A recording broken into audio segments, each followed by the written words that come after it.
शिवपुर राज्य में एक साधारण गडरिया एक तालाब के किनारे बैठा था जब उसकी नजर पानी में कुछ चमकती चीज पर पड़ी। झुककर देखा, एक सुंदर राजकुमारी का जूता। उसी समय उसने पानी के भीतर किसी स्त्री को भागते हुए देखा। डर के मारे वह जूता लेकर भागा और सीधे राजा सूरजपाल के दरबार में पहुंचा।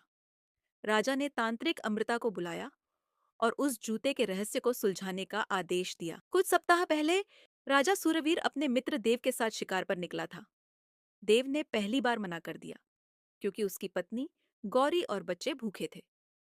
सूरवीर को इस बात का बड़ा धक्का लगा, लेकिन फिर उसने देव को एक भवन और रोजगार देकर सम्मानित। शिकार के दौरान सूरवीर एक तालाब पर पहुंचा जहां उसे प्यास लगी। देव पानी की खोज में निकला पर वापस नहीं लौटा। सूरवीर ने वहीं एक अद्भुत तस्वीर देखी, एक सुंदर युवती की जिसे मिट्टी से ढका गया था। वह तुरंत उसकी खोज में लग गया। तालाब में एक राक्षस ने उस पर हमला किया, पर सूरवीर ने बहादुरी से युद्ध कर उसे मार गिराया। राक्षस के शव से एक नीला मोती निकला जो जल को हटाकर जल महल की सीढ़ियां प्रकट करता था। महल के भीतर सूरवीर ने एक राजकुमारी, चंद्रिका, को बंदी अवस्था में पाया। वह सुंदरगढ़ की राजकुमारी थी जिसे राक्षस ने कैद कर रखा था। दोनों के बीच प्रेम हुआ और विवाह का वादा भी, परंतु बाहर इंतजार कर रही थी एक चालाक योजना। देव जब वापस आया, राजा को न देखकर उसने समझा कि वह मारा गया। वहां एक समाधि बनवा दी और उसी की सेवा में लग गया। कई दिन बाद अमृता वहां आई।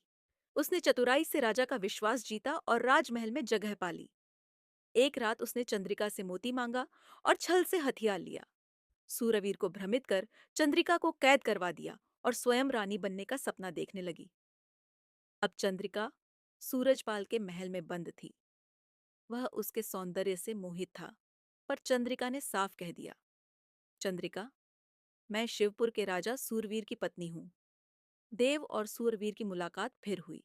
जब सूरवीर को सारा सच पता चला, उसने कसम खाई, सूरवीर, चंद्रिका को मुक्त कराए बिना अब एक क्षण भी चैन नहीं लूंगा।